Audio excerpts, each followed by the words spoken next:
thank you for coming here, and in particular, thank you for many of our speakers who come from abroad, and some of them from across the pond and even further. So thank you for coming. We appreciate it. First, Andre and I would like to warmly welcome you to the symposium on engineering complex software systems. It's an event which I hope will be memorable given the quality of the speakers in the room. I would like also to particularly thank the people who come from abroad to this sunny country of ours. And for those who cannot refrain from expressing their thoughts and feeling in real time, we have Twitter hashtag, so you're welcome to use it. I've already told you so, but I will re-emphasize that. All the event will be filmed and eventually posted online, because I guess that's the best way to disseminate the discussions that are going to take place here today. So do not be shy. I mean, this is supposed to be an interactive event. So beyond the speakers, people in the audience should not feel shy from expressing their opinions, asking questions, providing a different perspective. But I will only ask you to do so I will ask you to use the microphones, the two microphones that will be, passed in the room. We have two students around who will be in charge of that for every session, so that we can make sure that whatever you say is recorded.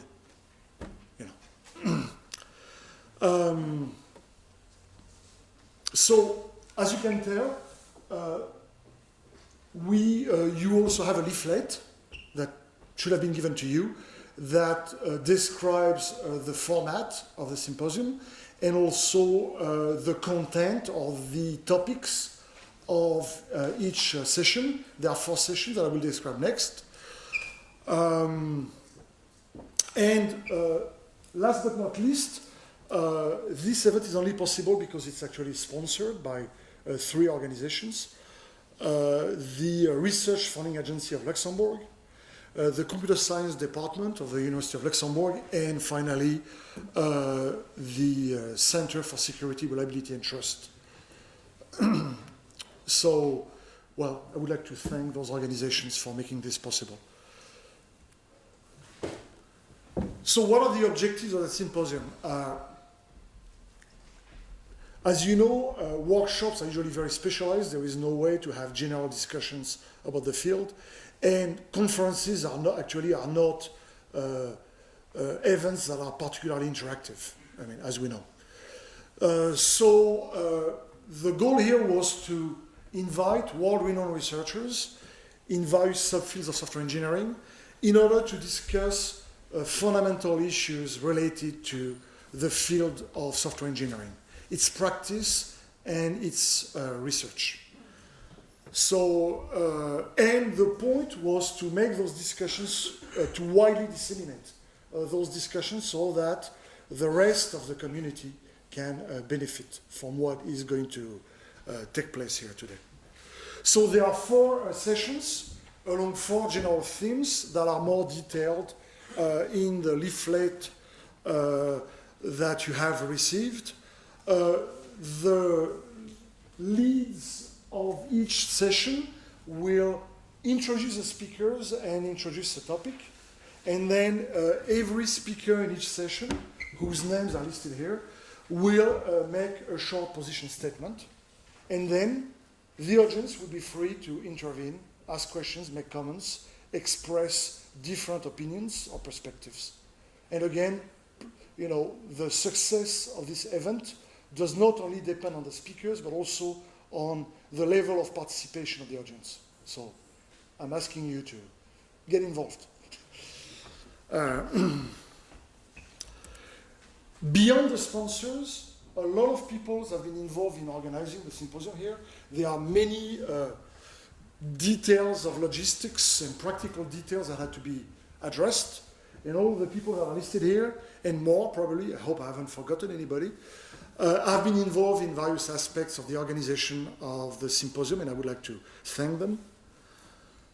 And last, unfortunately, because of the blizzard conditions in North America, a number of the speakers who were supposed to be here are missing.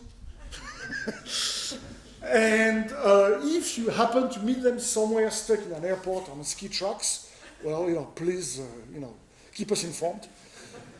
So that's unfortunate, but that's one part of the organization where we haven't been very successful. So now we are going to start with the first session. Thank you.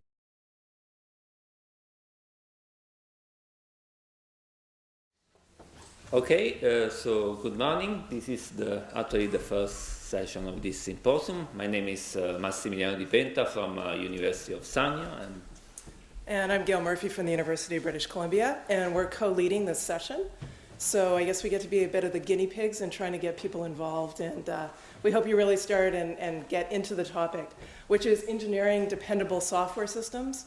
Of course, this can be taken in multiple ways. I'm sure we all agree that we kind of know what a software system is, but the question really is, what does engineering mean as we move forward into the coming years, and what does dependable mean?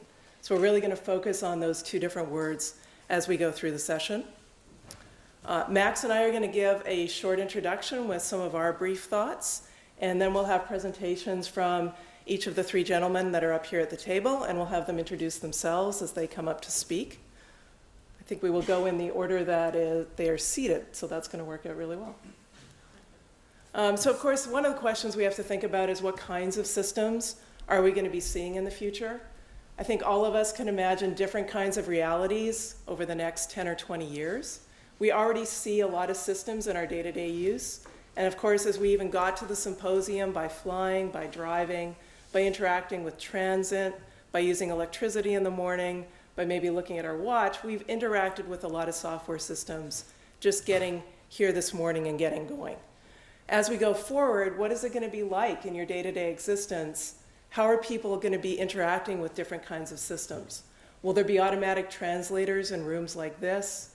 Will there be different kinds of functionality? We already have a lot of gizmos in here with fancy microphones. What else will we see? What else will we need to be interacting with and controlling? Those systems, of course, will be highly distributed. They'll be very, very dynamic. They might be more autonomic than we've seen before. They might configure to what we need. They'll likely be made of very heterogeneous technologies, even more than perhaps we've seen to date. And we know that there'll be more ways that we interact with them. Maybe we won't all be bringing up large computers in order to do presentations. Maybe we'll be just accessing those in the cloud and trying to get to them. And we know that they'll be built with more and more components. So seldom is it the case these days that we're going to be simply building one system. We're building a system that has to interact within a very wide and very varied world. How are they going to be built? Some of the questions we can think about are, how fast are we going to have to be able to deliver changes to the systems as they're being built? How fast are we going to be able to have to configure them on the fly? And for developers who are actually engineering this, this is going to mean even more of continuous everything. Continuous development to get fixes out very quickly, to get new features out very quickly, continuous testing in multiple different kinds of environments, continuous integration, made all the more difficult because the integration is not just with the software that you build, but also software with vendors that you might be interacting with in a multi-enterprise kind of situation, and continuous deployment, rolling out to different parts of the world at different rates, being able to get things out very, very quickly. This whole ecosystem that starts evolving of different vendors working together complicates a lot of things when we try to engineer systems. We have to make them so that they have different kinds of functionality for different systems they're interacting with different users.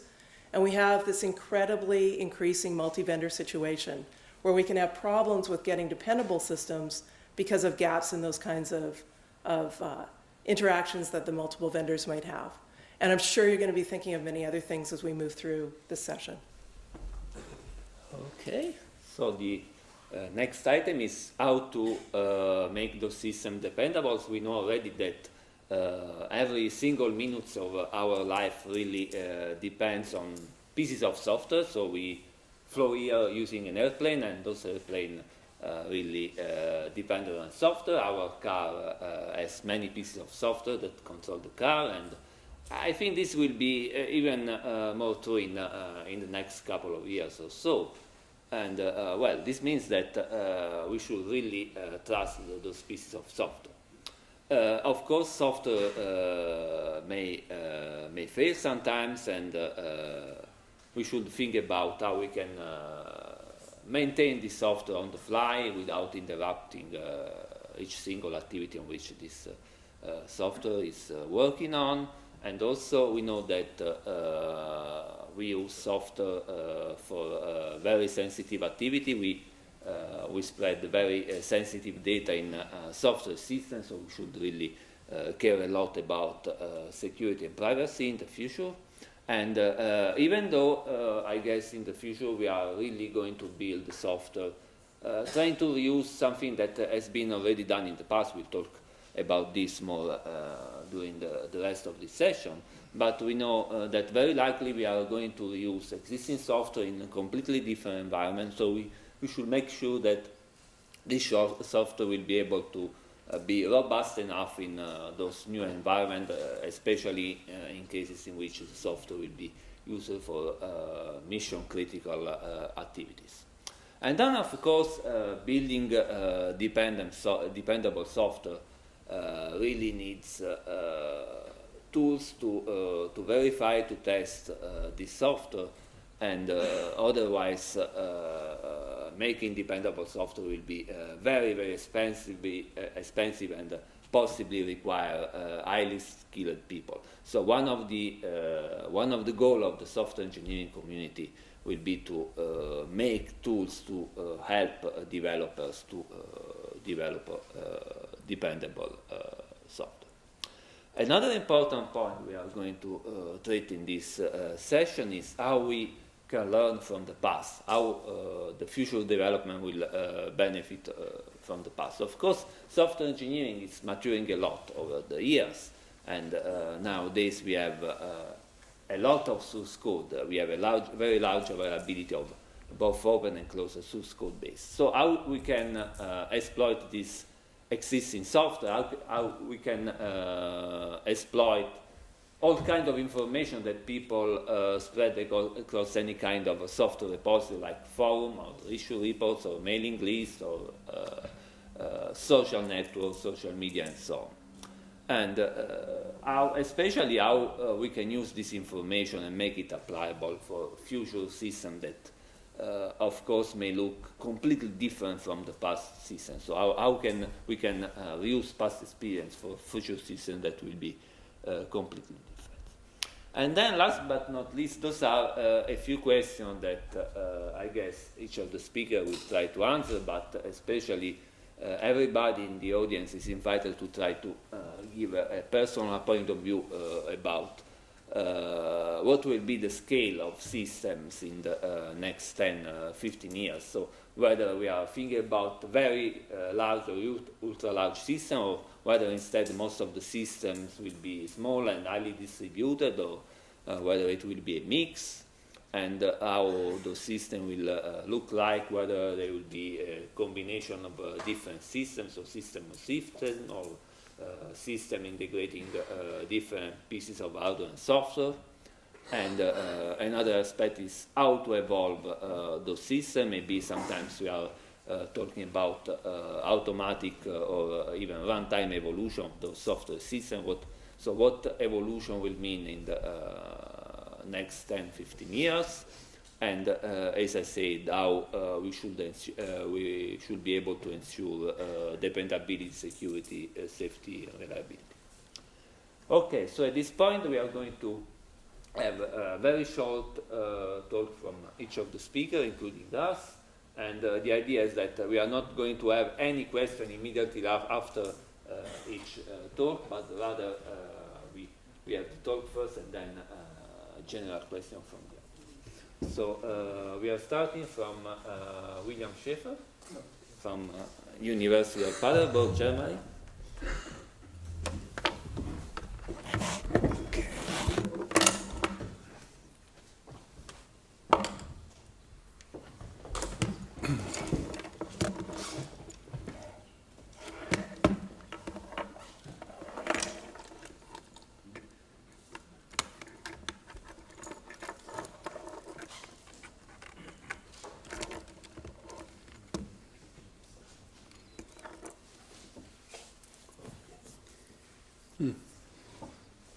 Should work, but not at this point.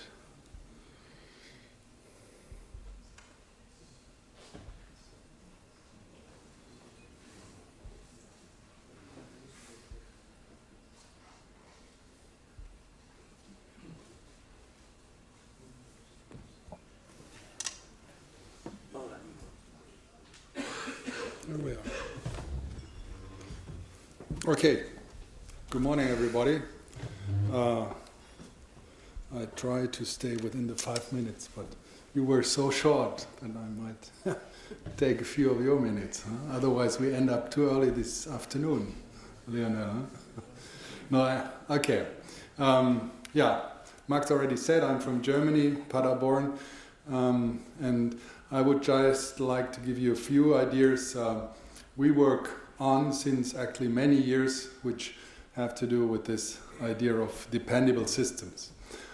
We like to call them actually self-coordinating software-intensive systems, which is somewhat similar, but that emphasize nicely what we see as the main characterizing things of these systems. And to sort of give you an idea of what these systems might look like, I become a little bit more concrete, and as I'm the first speaker, I can be really concrete because I guess that will be coming again today over and over again.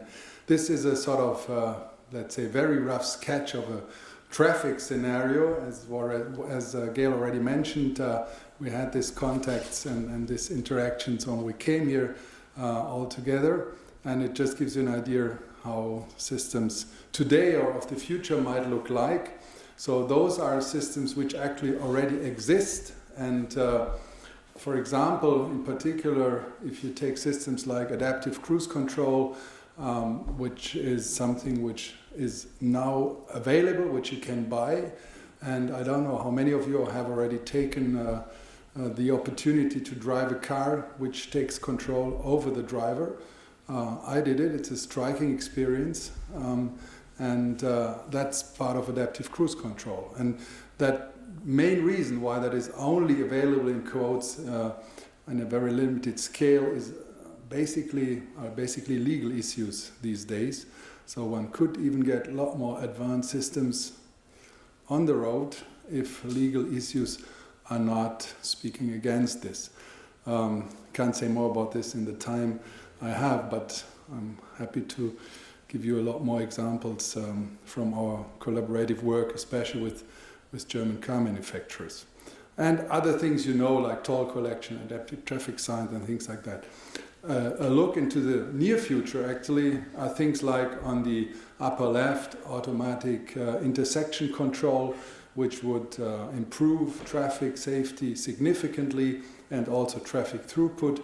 Blind overtaking is another nice feature which would basically be possible with the current technology, so cars could inform other cars way back about the traffic conditions, or platooning, the lower part of the picture where cars follow each other and the driver doesn't need to do anything, and that would work, for example, on busy highways basically very easily, right? And then when you drive off the highway, you take control yourself again.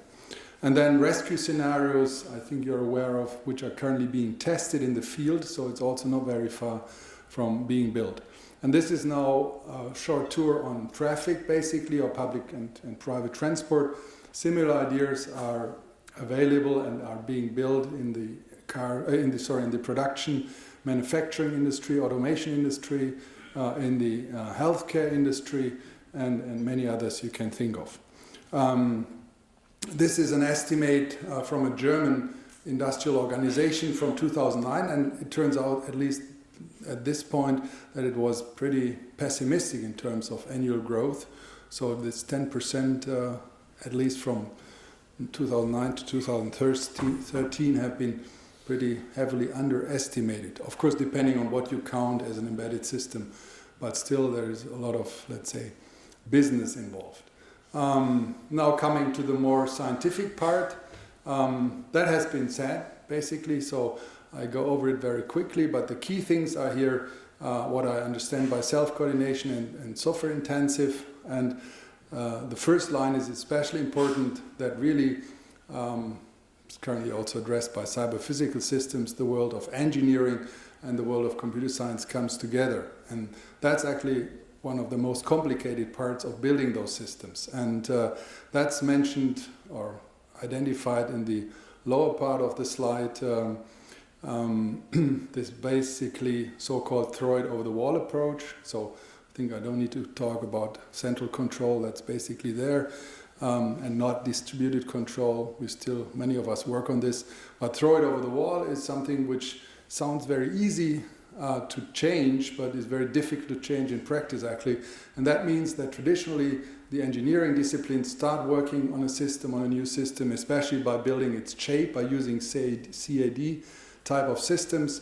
Electrical engineers build the electric wires, and then us software engineers are at the very end, are usually the ones who are guilty of the system not properly functioning, despite the fact that often you don't have a chance really to influence the system significantly with just changing software, right? And also there are many examples how this throw it over the wall failed spectacularly, like Airbus delivery delays a few years ago were part of or were due to such an approach, and many others I can talk offline.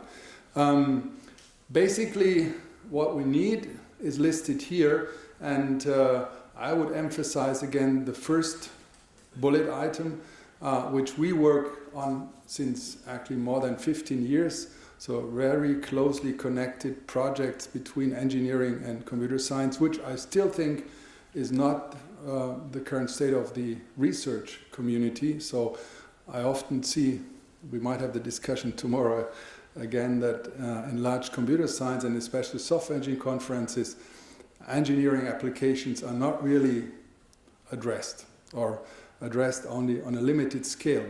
Many of us work on cloud and things like that, but work on web-based systems, but do not really work on this so-called cyber-physical systems, and I think we still have to take a significant step forward here, especially also in the research field. And that applies not only to us, that applies similarly to engineering as well. And I've been on many engineering conferences now over the last 15 years, and I can assure you it's maybe even more traditional than we are, and software is still playing a very small role, and especially software engineering. I mean, they build programs, but I think we don't really want to look too much into these programs. The other things have been said, so I can become a little bit more specific in my last minute. Those are fields of research I think we still need active research on.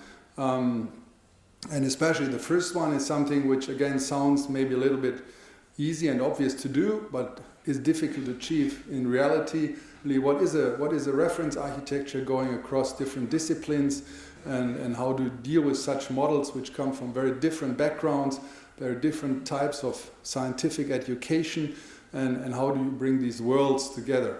And the other things are more, let's say, computer science focused, and I think we all know about them, and we know about current research going on there. So I just want to go through 3 sample projects to become very concrete, to give you an idea what we are working on, and of course others as well. So one is a pretty large project. All these projects are done in collaboration with engineering, so I'm not speaking only about my group, but basically about a number of groups at Paderborn in particular, but also together with local industry in particular.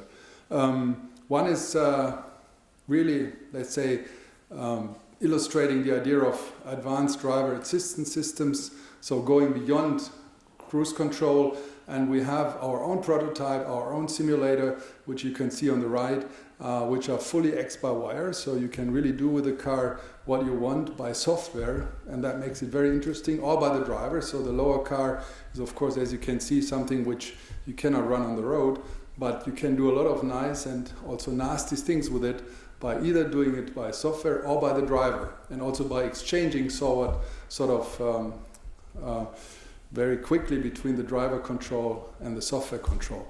So a very nice test bed, actually. Second example is our guys from Swarm Robotics, especially Marco Dorigo. We work on systematic approaches to use swarms of robots for various application scenarios, and the videos just identify the possibilities of robots working together and doing jobs which they could not do on their own. And finally, there has been a 12-year project which just finished, which I think set the pace at least in Paderborn, but also in the field. 12 principal investigators from various departments, and the name speaks for itself, I think, and it's one of those most prestigious German-funded projects. And actually, there is a very nice so-called virtual exhibition now available on the internet, which you can check also in English, which gives the results of this project. The internet address is given on the slide, so you can check out the project. I think you can see a lot of examples, but also results which I cannot talk about in this short period of time. Two more very concrete things. One result is what we worked on and still work on, is a very tight integration between, let's say, traditional engineering approaches to build such systems based on control engineering, control theory. And there's one tool on the right of this picture. We also use others like MATLAB, for example, or Modelica, and integrate them, let's say, with traditional UML-based specification approaches from computer science or software engineering, and build systems by using this integration, but also improve, especially the left part, by so-called things like hybrid model checking and automatic refinement and formal verification approaches to improve the safety of the software built by those systems and to get rid of just testing and simulation. And the last one, jump over this, is a method for integration of different disciplines, and that maybe illustrate what I mean by integrated approach. So basically we start with an existing approach, which is the so-called shape model of a system in the lower right corner, and then we have a number of other models coming partially from computer science, but not only, also from electrical engineering and also from mechanical engineering, and we build an integrated, what we call principal solution or design or architecture of the system, interdisciplinary, and then from there on the different disciplines start to work. And I think that's one of the key things you have to do to build those systems in the future. And the last thing is, I basically finished, but just to illustrate, you might have seen that gives you a nice idea what might happen in the future, and what is our vision of the future, right? So now this is still looking boring, but now it's getting interesting, right? And this is all done automatically, yeah. That's what we have to face in the future, right? It's on YouTube, so you find it there.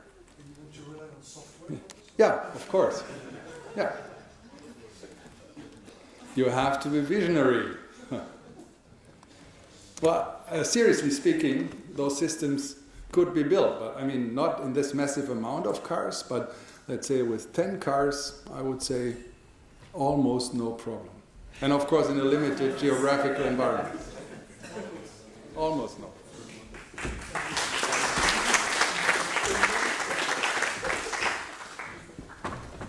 So, next talk is from Patrick Heymans from University of Namur, Belgium. Okay.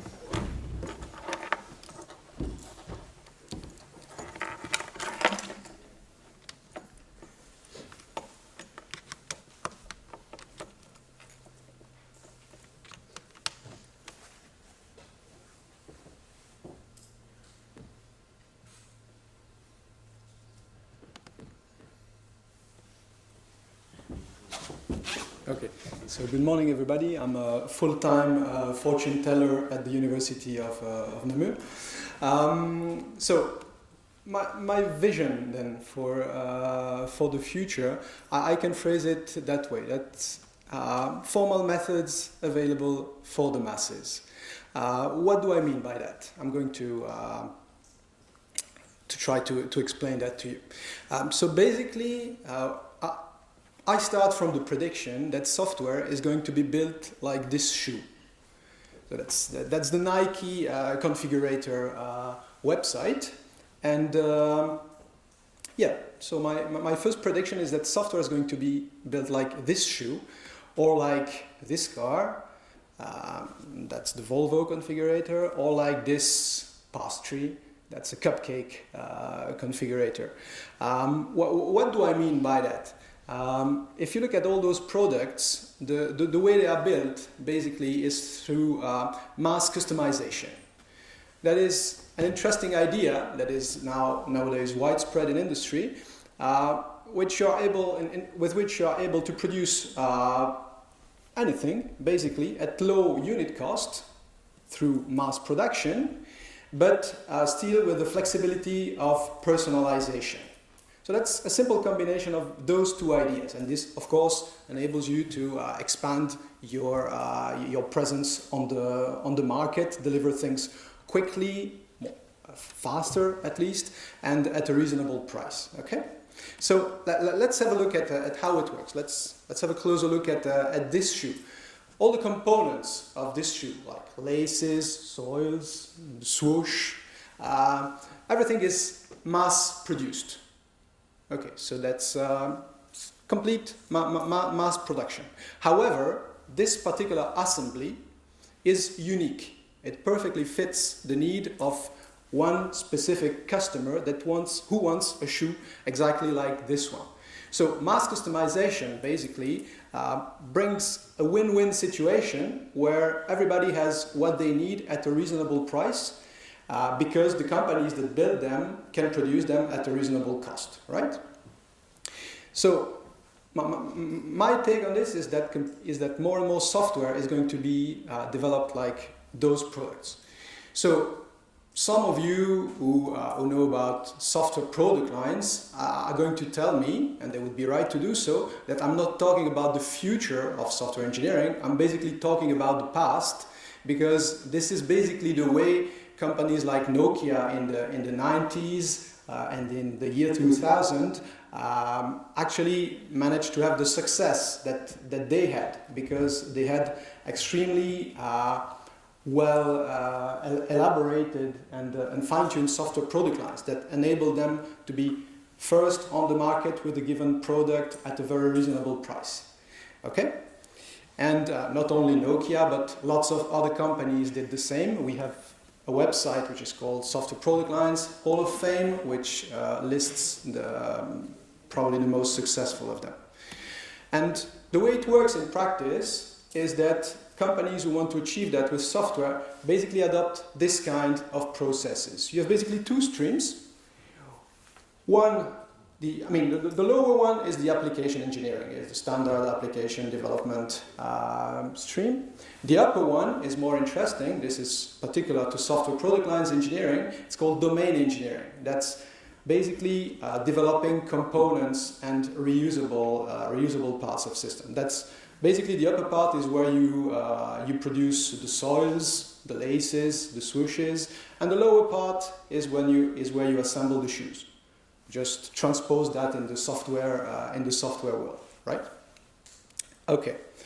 And another characteristic of such developments is that you have variability in mind at all time, from the beginning to the end. You think about the variability, so you think about the various features and options of your product from the outset of the development. By doing things like this, what you're likely to obtain is those kinds of benefits. So as I was telling you, lower unit cost, faster time to market, and less defects. However, and I think that's where the problem lies, the most elusive of those expected benefits is probably the last one. because you need to come up with a good set of a good context to be able to achieve that. And currently we are not there yet, because currently most of quality assurance in software product lines is done at this level, at application testing. So what we basically do is to test the final products. That's almost the only quality assurance that is performed in nowadays software product lines. And what is the problem with that? The problem is that you basically only test the final code, so you have to wait until the end, and you might well detect important fundamental design problems, but only at the very end of the process, which then makes them very costly to correct. And also, this has to be done for each and every product that you are building. You don't do it once for all, for the whole product line. You only do it at the end of the line for one single product. So this is a very ineffective way of checking the quality of products. So one thing one could do is to try to move quality assurance earlier. This is something that people do even in, I would say, single system engineering, normal engineering. So for example, one of the things you could do is do some model checking. So instead of checking the final code, you check an abstract description of the system, you give a property, you send it to a model checker, you push the button and it tells you yes, it works, or no, it doesn't, and here's a counterexample, right? This is something that is done in industry. It is something that was worth those guys a Turing Award a few years ago. It's common processes at companies like Intel, Google, and Microsoft. All these guys are doing model checking with success. The problem is that in software product lines, you don't have to do it for one product, you don't have to do it for two products, you have to do it for a huge quantity of products, and it is not affordable to do model checking for all those things. Stated otherwise, the enemy that we have to fight is variability-induced combinatorial explosion. So just look at the first box here. That's what it tells you.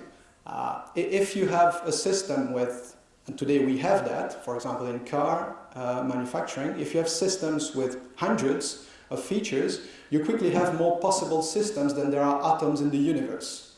So obviously you cannot check them all, right? So the idea that we've been working on for a few years and continue to do that, not only at my university, but some groups throughout the world, is that not only are we trying to bring quality assurance earlier in the application engineering process, we are, most importantly, trying to bring it upper in the process, at the domain engineering level. And I don't have time here to explain you how we do that in the detail, but basically it means revising the fundamental theory of model checking by making variability a first-class concept in the model checking. So that means revising the notations, revising the algorithms, revising the way tools provide feedback to the users, so that variability becomes a central concept as is exploited within the tools. And this way, if you have variability known by your model checking algorithm, for example, this makes it possible for the algorithm not to recheck the same thing twice if it pertains to two different products. If that's a behavior that is shared by different products, it's only checked once. And this way you do scale economies in the verification too. Because currently the problem is that there are no scale economies in the verification of software product line products. Okay, so our hope is that if we can achieve that in the coming years, then formal methods will be available for the masses.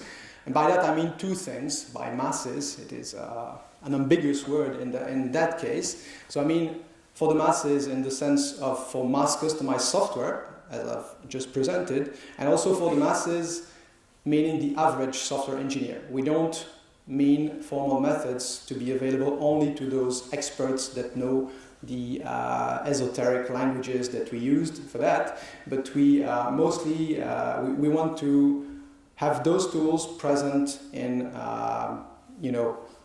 common case tools that are on the market that can provide feedback in a language that every software engineer at least can understand. And we've managed to realize, I hope we can make that vision true. Thank you for your attention.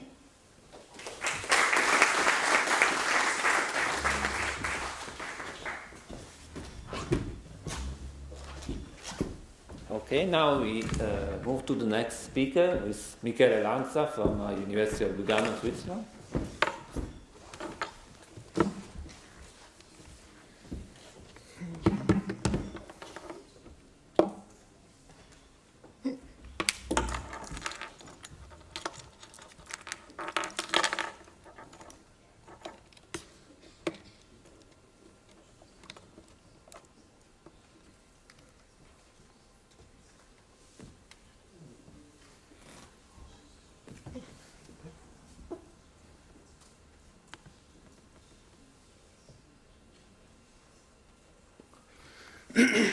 Okay, so good morning.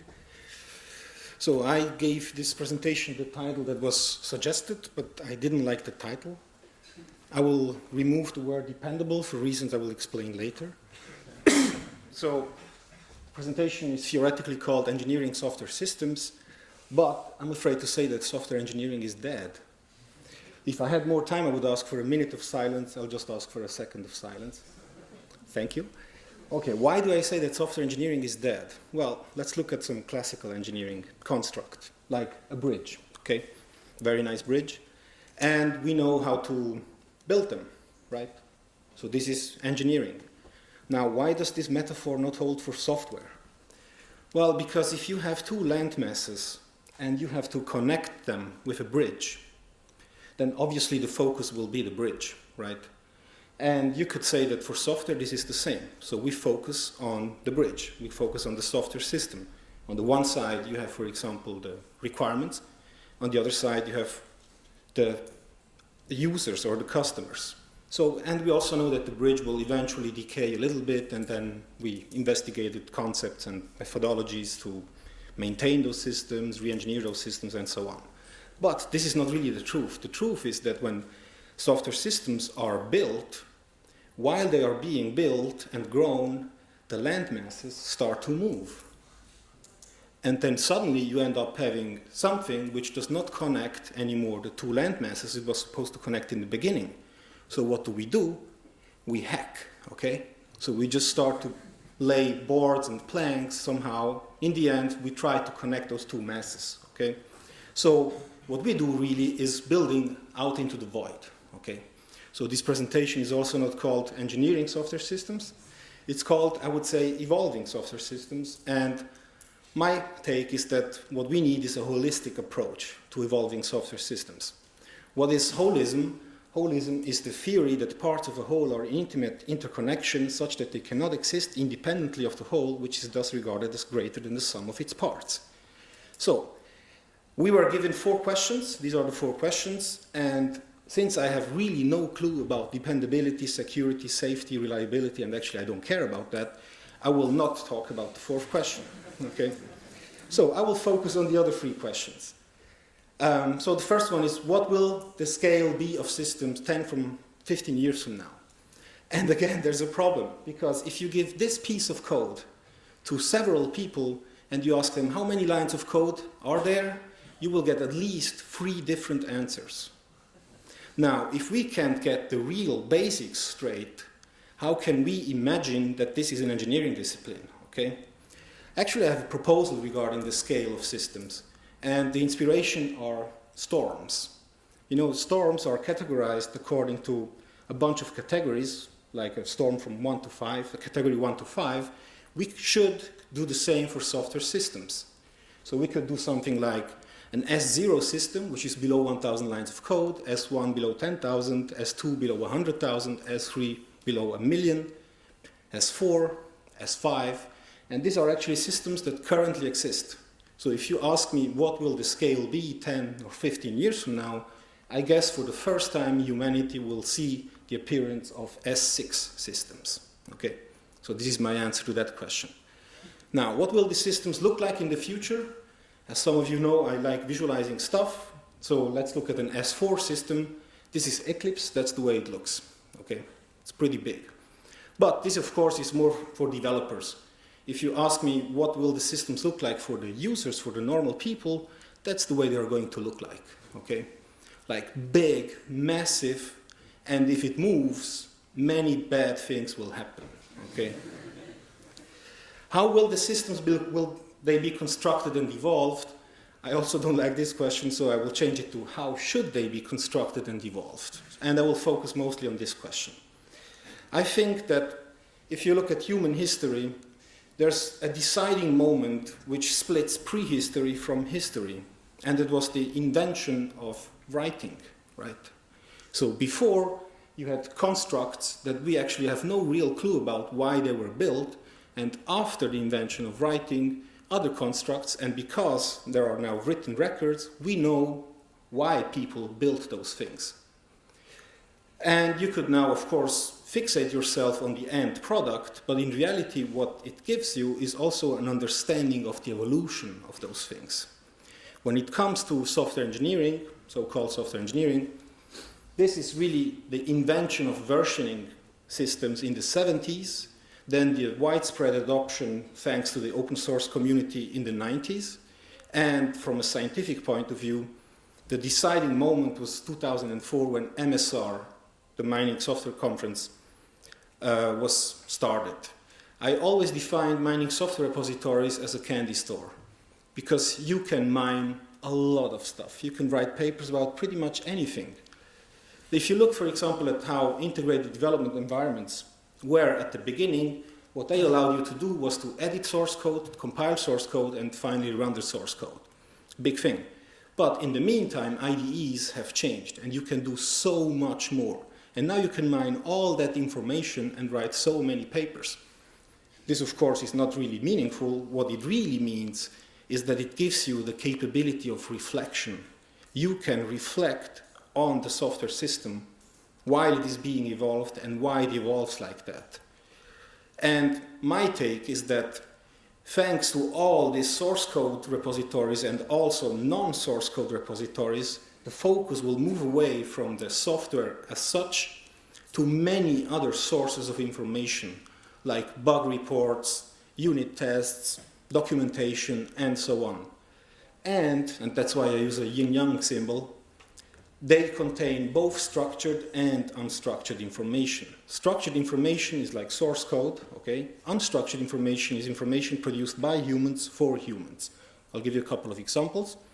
This, for example, is a development email. What you see on the top is the structured part. What you see at the bottom is the unstructured part. This is the bug report. On the top is the structured part, very easy to mine. And at the bottom is the unstructured part, human language. Again, this is an IRC chat. On the left side, structured. On the right side, unstructured.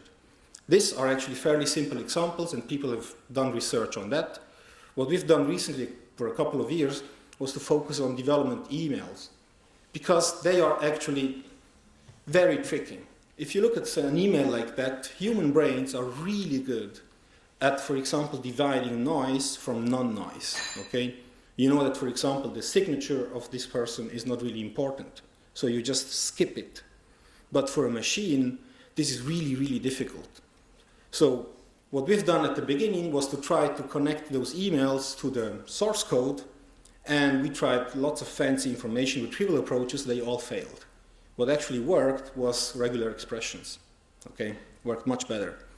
Then later we tried to do some more fancy stuff, and in the end we came up with approaches which allow a machine to understand what are the non-relevant parts, what is natural language, what are the stack traces, what is source code, what is a patch. This is thanks to island parsing. I'll stop it here. This is the work of a PhD student of mine who finished last year. Alberto Bacchelli is now a professor at TU Delft. But the whole point here is that all this information, if it's used in the right way, allows you to close a circle And when I mean to close a circle, my understanding is that it can feed back information to the developer. IDEs right now are essentially stupid, and I think that if we augment IDEs with recommender systems, what in the end could come out are intelligent development environments. The point there is not that it just blurts out recommendations, it has to suggest things which are taken from several sources of information at the right time, in the right way, and to the right person. And this is all I wanted to say. I'll leave you just with a little passage from Snow Crash, where there is such a thing, and the second paragraph is most important. So there is this guy, a librarian, which is actually a piece of software. He sits there and he has all this vast information, and he can recommend it. Thank you very much.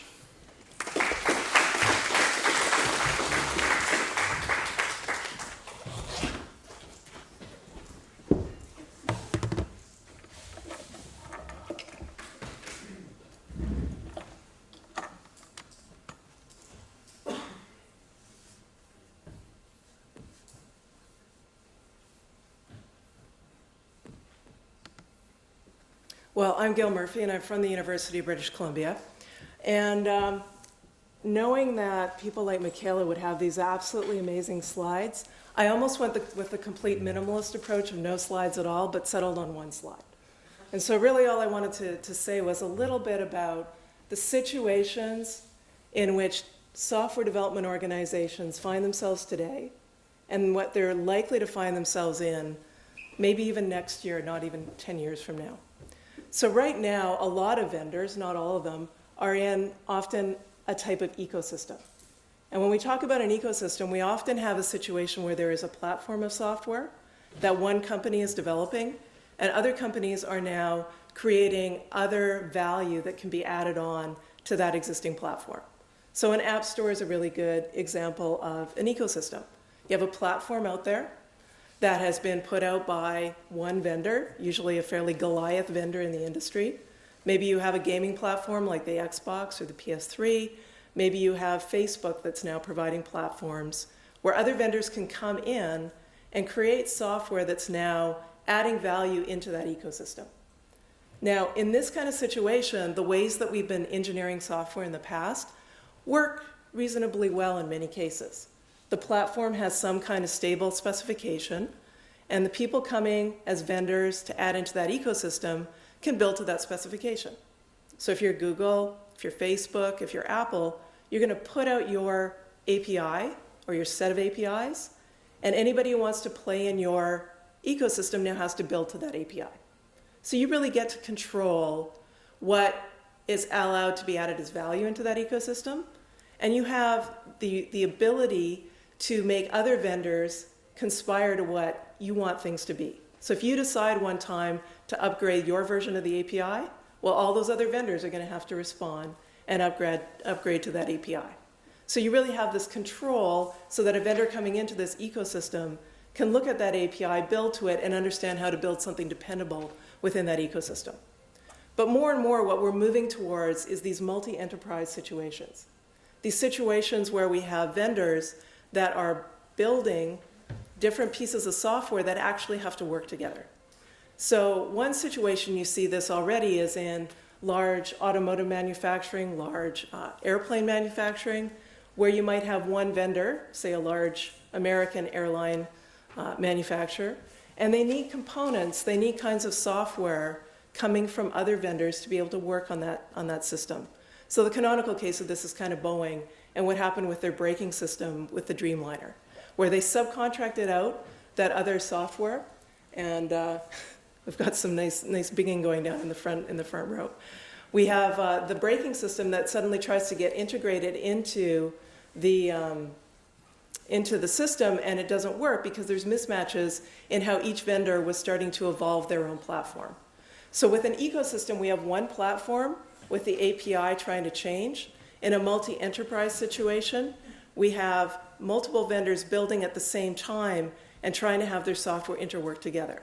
There's no Goliath in that situation. There's just people trying to interact together to be able to make software that in the end is dependable and works, so that we can have the kinds of situations that Wilhelm was bringing up with lots of cars autonomously driving around together. As an engineering organization, trying to work in the multi-enterprise space is really, really difficult. Suddenly you have APIs changing around you that you depend on to be able to produce your software, and you have no control over them. You do not know when these new APIs are going to be released. You do not know whether that software that is deployed is going to have bugs in it and have to be fixed. And somehow you have to come up with tools, with model checking approaches that can handle this ongoing variability so that you, in the software that you're producing, are producing something that's as best as you can, that's as dependable as you can, and that can work within this very changing environment. I think 10 years from now, if we look out, we're going to have a lot of multi-enterprise situations. I think right now we have no idea really how to actually engineer for this. We certainly have very little idea how to engineer for it in a dependable way, with everything changing very, very fast around us. So I think there's a lot of opportunities for the research community to try and understand how can we put in specifications that can evolve? How can we put in model checking tools that can be very configurable to these different situations? How do we give developers the ability to test different configurations very quickly, to understand when APIs have changed and how they've changed? So I think we have a lot of interesting times ahead of us.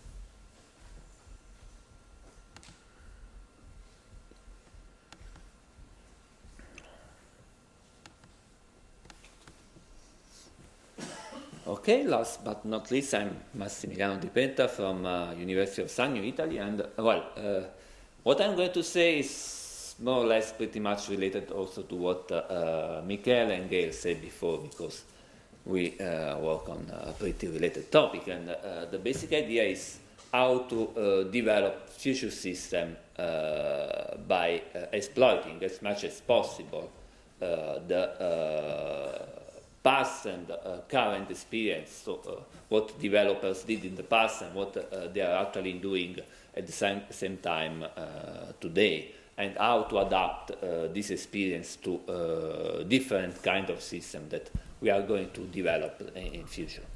So this is more or less what we know very well, that there is a huge availability nowadays of open source projects. So many of us are actually searching from existing code on forges like Horror or many others. There was also Google Code Search before it was actually closed to the public recently, but there are many other systems like SourceForge, for instance, and so on. So there is a huge availability of open source projects. And we can see that those projects have different scale and belong to different domains. We have open source apps for smartphone. We have even video games and many other kind of things.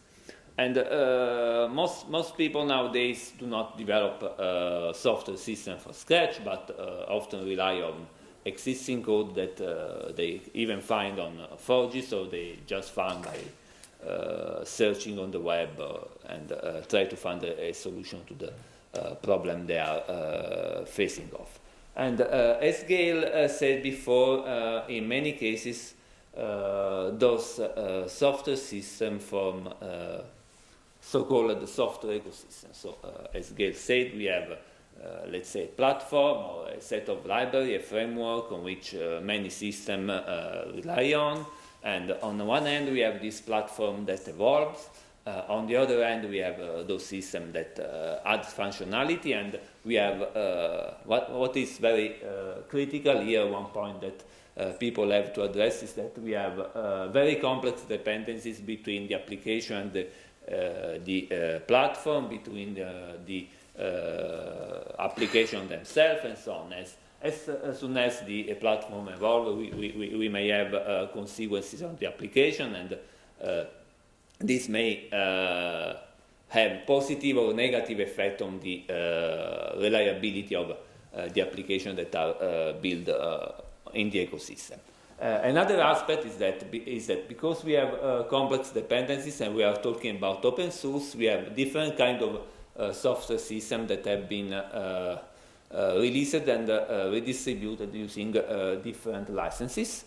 And sometimes, since in many cases developers are not legal experts, they may misinterpret those open source license and redistribute software when they are not allowed to do so. For instance, you are releasing your source code using an Apache license, but you are statically linking something released with the GPL, or maybe something that was declared to be Apache, but actually contains some GPL code you do not even know, and because of that you may encounter a legal issue. And this is pretty important when open source software is used in industrial environments, because this can have a legal consequences for the industry. So one very important point is we can use open source code, but there may be legal issue we should be aware of. And besides trying to search from existing code, as Michele said, we can get a lot of other information from software repository. Michele has already talked a lot about that. And besides the usual versioning system, issue reports, and emails, nowadays there are other sources that are getting very popular. So, for instance, user review. So every time you want to buy an app, what you do, you try to look at user review to see if the app was actually useful or usable or reliable according to other people. And we can imagine we can do the same for pieces of software, for components we may want to reuse. So the idea is how to reinterpret and use this user review. And another very popular source of information are specialized forums. So every time we have a problem when we are coding, what we do, we search for similar problems, and in most cases we find on Stack Overflow or in other forum somebody that has already encountered the same problem. So the idea is, if you encounter a problem when you are developing a software system, maybe there is somebody that already has solved the problem in the past, or there is somebody else that right now is facing off with the same problem. Now the challenge is how to automatically find a solution for your problem, solutions that are, let's say, perfectly related to, or possibly as much as more related to your context, and provide you the right suggestion in the right moment. And this is more or less what the current and maybe the near future recommenders try to do. So the idea is to have good code search engines, so tools that are able to provide you pieces of source code that are relevant for a problem you are trying to solve, or a general solution to specific needs you may want to have, so maybe how to integrate two different components, so there may be a recommender that suggests you a specific pattern to integrate components to ensure high maintainability and so on. And maybe also warn about things not to do. So if you integrate those two components in this way, this is actually an anti-pattern, so the system in the long term is going to be not to be very maintainable. Okay, now when we search for code or we try to find solutions, also we possibly try to deal with some non-functional requirements. What are the non-functional requirements that we try to achieve today? Well, in many cases we try to find a solution that is able to achieve the best performance possible, so the fastest solution for a given algorithm. So we have many solutions, we try to see which is the fastest one, or the one that occupies less memory, or maybe the one that in the long term will be more maintainable. So those are the today's needs. But we are seeing in a minute that there will be different needs in the near future. And these are, in my opinion, the goals that future recommenders should target. So first of all, we are talking about code search, but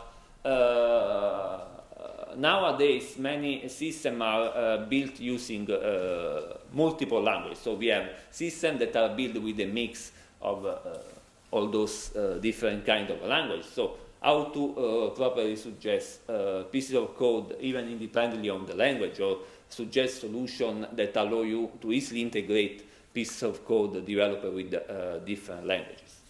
And when it turns out to achieve some non-functional requirements, those are, in my opinion, two very important non-functional requirements we should be careful today. One is energy consumption. Well, besides the fact that many big servers are wasting a lot of energy, but this is matter of personal opinion, and people may or may not believe about that. Of course, we know that many pieces of code are nowadays installed on a smartphone, on watches, on any kind of device that relies on a battery, and we want this battery to not to abandon us while, for instance, we are traveling. Imagine your GPS navigator runs out of battery and you actually get lost. So when we find we search for solution of a specific problem, we want to find a solution that limits the consumption of the battery. So, for instance, we want to build a persistency layer. What's the best solution in terms of battery? Which may not be the best solution from other point of view, like maintainability, but it will be the best solution from the point of view of energy consumption. And another very important non-functional requirement we should try to achieve when we search for existing solution nowadays is bandwidth usage.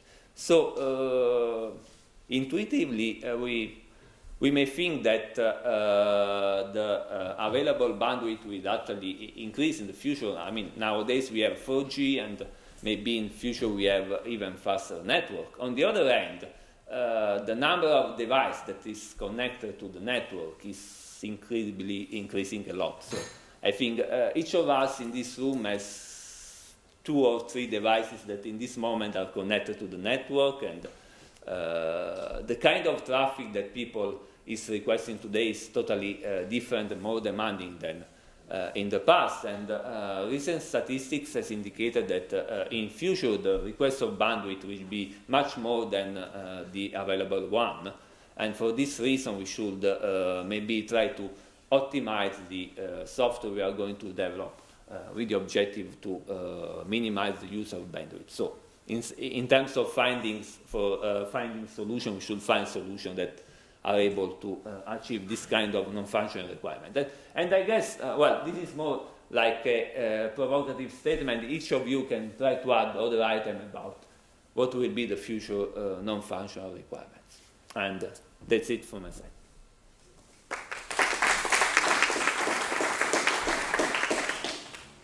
Okay. So now it's really time for questions, and I would like to ask the audience to start asking questions to the speaker, or maybe come out with a general comment about the points we have discussed so far. And actually, I will just show a memorandum of the most important question we should try to answer, but of course you should come out with any other kind of statement you wish about how we should engineer and develop dependable or non-dependable, as Michele said, a system in the next 10 or 15 years.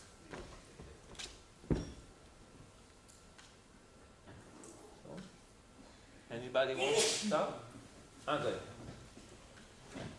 Sight sitting on the third row, I'm paying attention. I want to talk to Michele just a little bit. No surprise there, but probably the other ones as well. You gave a presentation that says software engineering is dead, and then you said, well, there's lots of stuff to be done. So I'm trying to put those two together, and my head is not computing that. So I wanted to figure out what your thoughts were.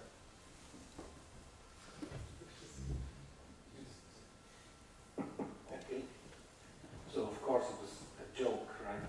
But it was a partial joke, let's say. Because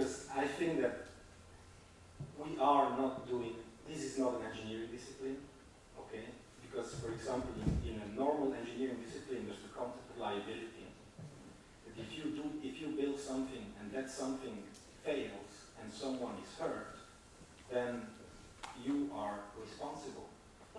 In the case of software, this is not the case, right?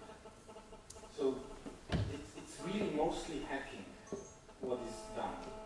And in the future, what I see, especially, we also did some analysis, for example, on mobile phone applications. And we try to analyze them from a software design point of view. What we saw is that the people who build mobile applications are mostly ignoring any kind of decent guidelines in terms of how to build systems. These systems are hacked together, and it's actually it's a good thing that they are hacked together, because all that matters there is getting to the market as fast as possible. Another example I can give is I've been a long-time gamer. I've been gaming for more than 25 years now. And nowadays, if you install any game on my PlayStation, for example, the first thing that you have to do is a software update. And you will have to keep doing updates every couple of days or weeks. And this is really different from 10 years ago. 10 years ago, the people who were building those games, they had one shot. So they had to basically deliver the perfect system, as perfect as possible. While nowadays, people are delivering systems knowing that there are bugs and living with that. So they are using or misusing users as guinea pigs or beta testers, knowing that later on they can still provide a fix and another fix and another fix. And to me, this is just not very serious. Let's put it like this. Coming to the positive side, I fully agree there's so many things to be done. It's exciting. It's really, I'm looking forward to it. What right now, my personal focus is that I don't like the way that the IDEs present themselves to the user. They are basically fancy text editors, no more, no less. And if I look at examples like, code bubbles, for example, or code canvas, this, in my opinion, is where things should go. But right now they are not, and I see lots of resistance from people who've been programming for several years. So when I present all my visual stuff, I see that the younger audience is much more receptive, while the older people, they go like, this is crap, this is just not realistic. So this is not the target audience. As I said once, also as a joke, basically I have to wait until all the current developers die, and then the next generation, that's my target.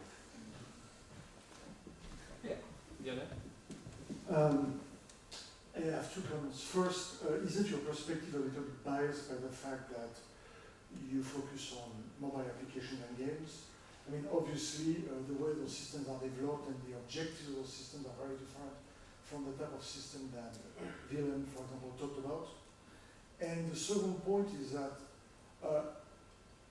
is it that software engineering is not quite as mature as other engineering disciplines, or is it that it's not an engineering discipline? I think those are two different things. The fact that right now software development organizations are not liable for the quality of the products that they produce, first, it's not completely true. It's not true in the safety critical domain where systems are certified and the certifiers are liable, by the way. But in addition, that's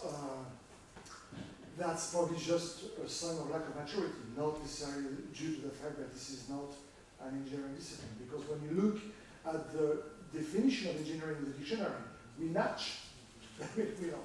We fit very well in that definition. But I would just like to state that, I dropped the fourth question, which was about dependability, security, reliability. These are the systems that Wilhelm is an expert of, and I am not. I had my hands also on important systems like by Nokia and the Swiss government, and this was like 10 years ago. And I'm sorry to say those systems were also hacked together, mostly. I know that in the meantime things have changed, but right now my focus is not on those systems, so I have no claims at all about serious systems. Should use this one. Should you work? It's green, it's good. Okay.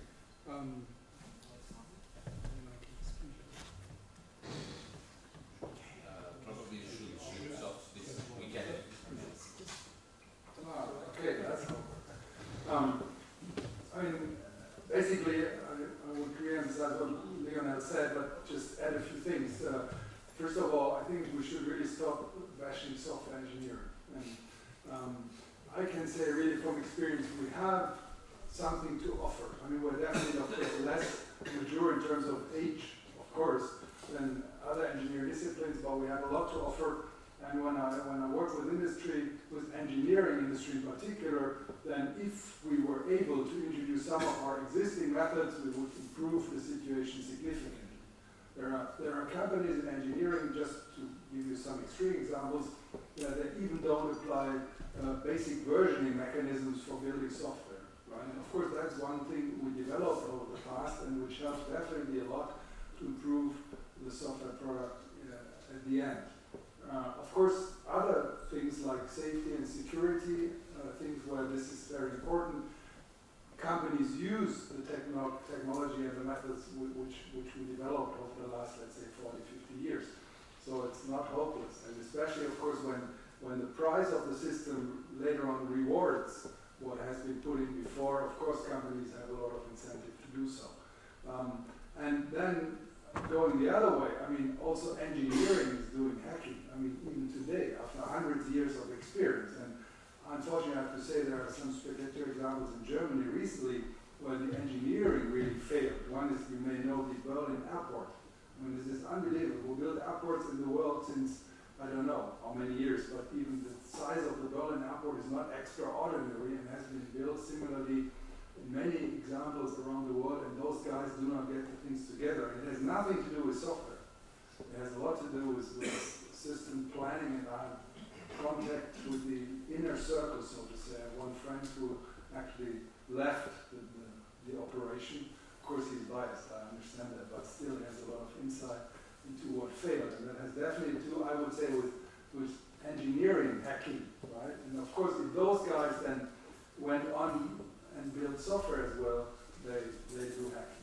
And then the final thing with this automatic cruise control in Germany, at least, it's legally built in such, or it's legally confirmed to be used only by taking the responsibility of a system failure to the driver, which sounds crazy, right? It doesn't happen in any other system, but the reason behind it is that the engineering companies, the OEMs in Germany, were not willing to take the risk if the system failed. So what they basically introduced as, let's say, an agreement with their lawyers is that these systems have to be actively operated or initiated by the driver. So it's a so-called push-button approach. So you activate the system as a driver, and then you know what you do. That's the legal assumption, and then it's up to you, really, to take the risk. Right? And that's actually the main reason why those systems, I would say the main reason. I mean, the OEMs might disagree, but I think that's the main reason why these systems are sold on a very limited scale so far, because it's basically something only for the techies, right? For those guys like me who develop and who participate in development, who are interested in seeing how the systems work. But it's nothing for the general public so far. And that's something also goes back to engineering, not to software engineering, as a decision maker.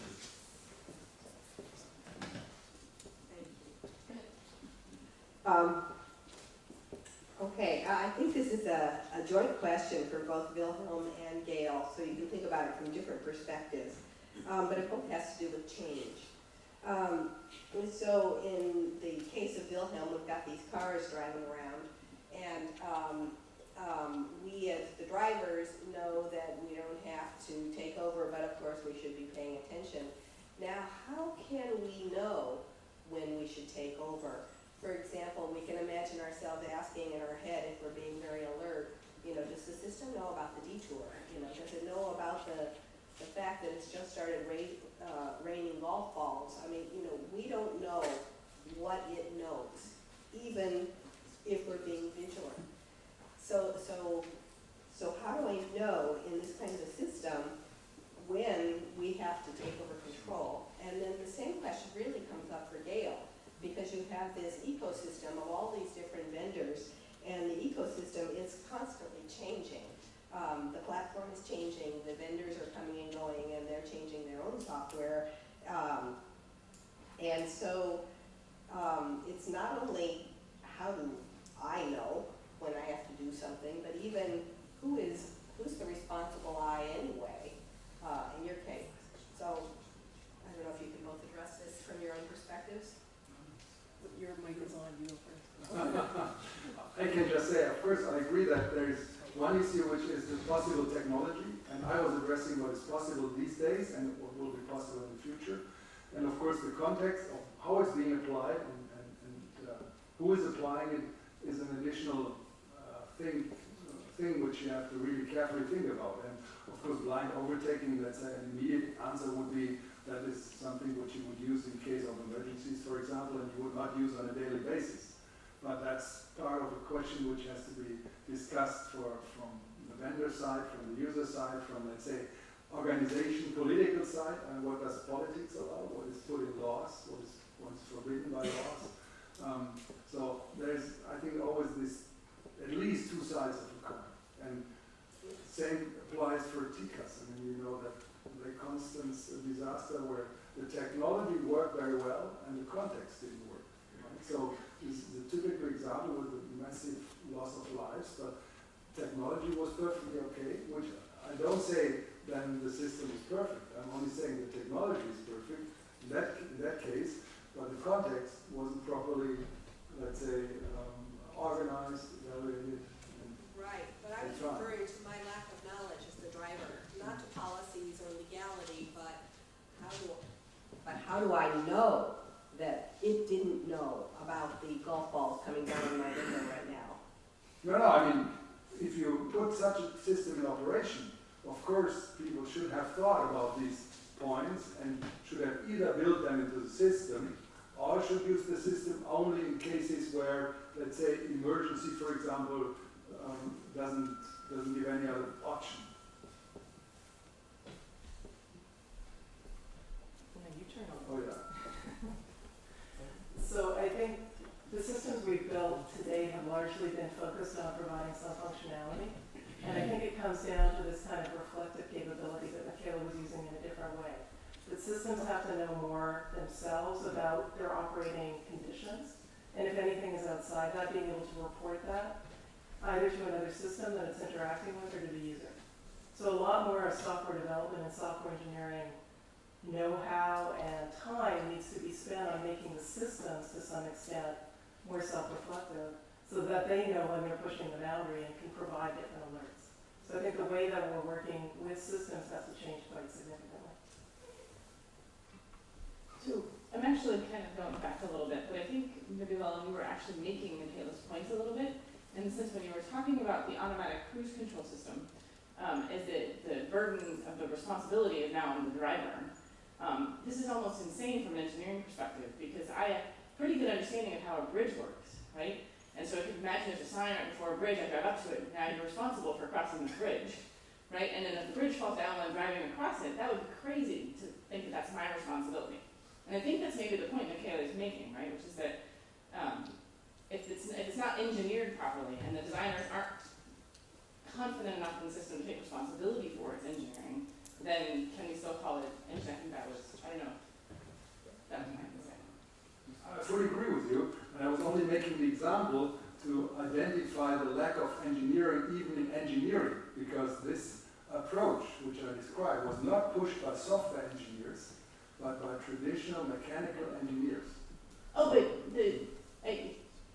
the bridge has zero software in it, right? No, I mean the thing with the car. The automatic cruise control, though, there's a lot of software in that. No, but I mean, no, that's not the point. The point is that the system consists of hardware and software. Sure. Right? It's a mixture of hardware and software.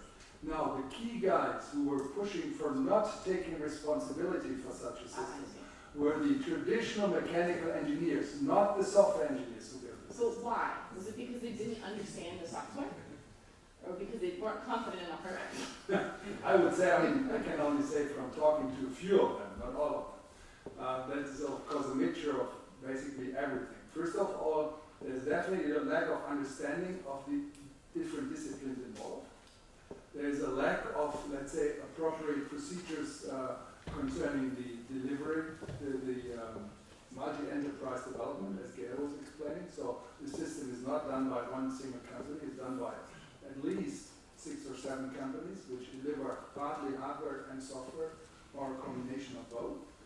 And thirdly, I think the main reason, of course, business basically, because the car manufacturing industry knows about recalls and how costly they are, and they just fear that just one single case, which might even not be properly traceable to a fault of them, but just it appears, for whatever reason, might cost them so much money that they can never make up for this, right? So it's a mixture of everything. But again, my main point was only saying because Michele was let's say bashing software engineering, which is okay, I mean, but only here, right? It's not okay when we do it outside. I was making the point that the traditional mechanical engineers still have similar problems. That was the only point. Other than that, you're perfectly all right. Okay, this one is probably for Patrick. I've been doing my PhD thesis in formal method, something like 25 years ago. And you know, at that time, formal methods and model checking and theorem proving were just around the corner to save the world. And 10 years after that, it was still just around the corner. And today, it's still just around the corner. So it's true that in what you say that companies such as Microsoft or Google are actually using model checking, but they are using it for a very tiny fraction of the software that they produce. It's not, I mean, any application is not just model check, it's just a tiny fraction. And we did not really solve this problem, and now you plan to solve it at even more complex level of the software product like level.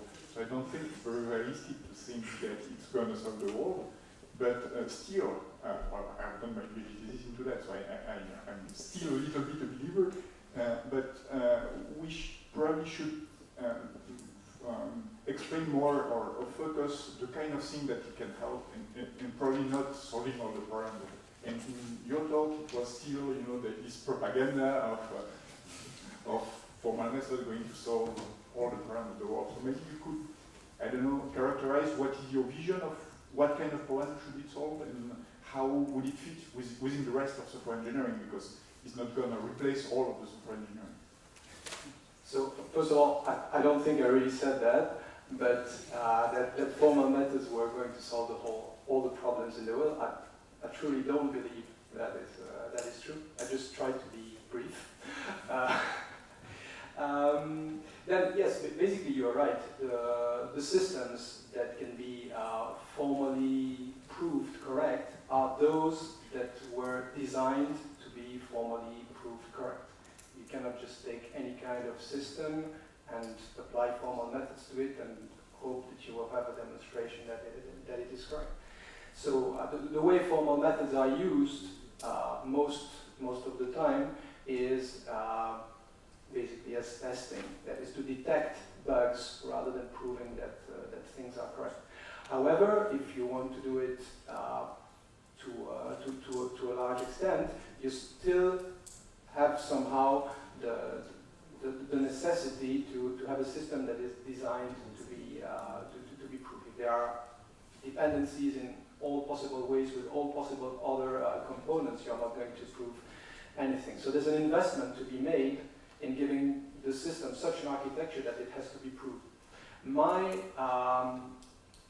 I'm confident that this can be applied in formal methods more than it can be applied in single systems is that single system development is one shot, whereas in software product lines, you develop a multitude of similar systems. And then you make economies of scale. So in those kinds of systems, it can really pay off to design them in a way that they can be checked, because it will pay off not only with one system, not only with two systems, but with the whole family. That's my assumption why it makes me, that's the reason why I'm more confident in applying formal methods to software product lines than single systems. Okay, yes, at this point we are almost in time for the coffee break, and let's thank the speakers again.